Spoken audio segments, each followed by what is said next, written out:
Hi again. So I've made the recipe for one of the turkey bases, and I decided to make today the butternut squash recipe. So what you're going to need for this recipe is a butternut squash that you're going to roast, cauliflower rice florets, ghee butter or regular butter or olive oil, sage, dried or fresh, thyme, dried or fresh, and salt and pepper. In addition to that, one orange. You're going to use the zest and half of the juice of an orange.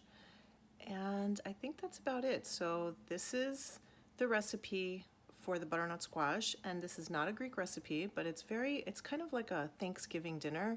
I love Thanksgiving, and I love turkey, and I love cranberry sauce, and I love sweet potatoes and all that stuff in butternut squash. So this is very Thanksgiving kind of a dish.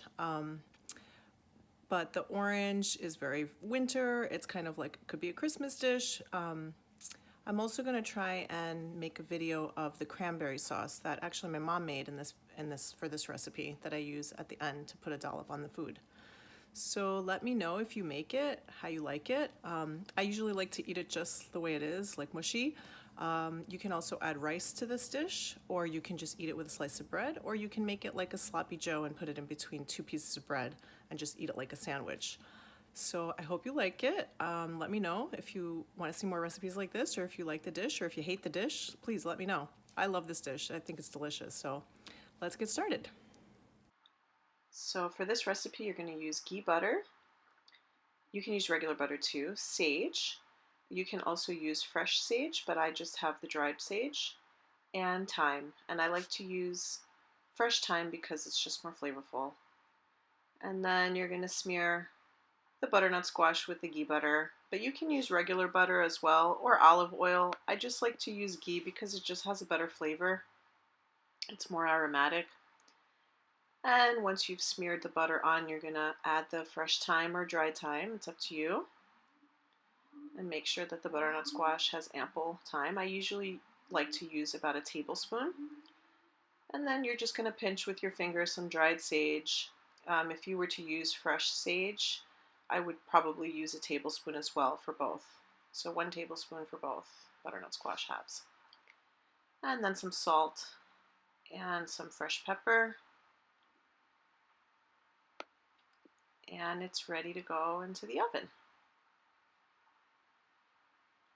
So I have my oven set at 400 degrees.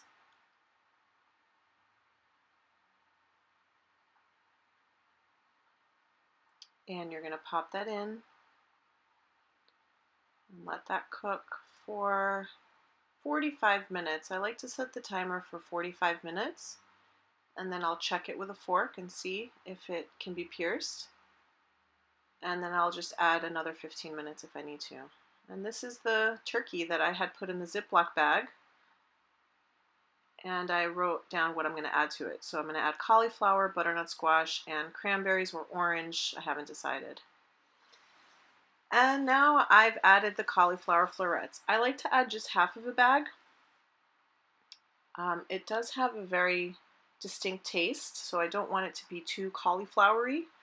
Why I add the cauliflower is because it's very nutritious and I never get to eat it in other dishes, so I add it to this. And I'm going to add the butternut squash. And you're going to break this down. You could also use butternut squash cubes, pre-cut cubes that you roast. If you want it to be a little bit chunkier. This dish is going to get mushy, but I don't mind it this way. And also my toddler eats it, so it's easier to grind up. Then we're going to add the zest of an orange. You could do lemon too, but orange is much more flavorful with turkey. It's very festive. This is a very much a Thanksgiving kind of a dish, all mishmash together.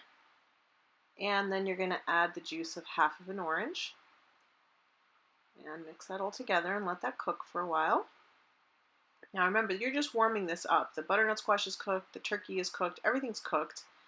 And if you really wanted to break down that zest of the orange, you could have put that in first and let that cook for a while, but I like the flavor of it kind of raw. And there you have it. I just added a dollop of cranberry sauce on top that my mom actually made, and I'll probably make a video about that recipe as well. So bon appetit. Hope you like this recipe.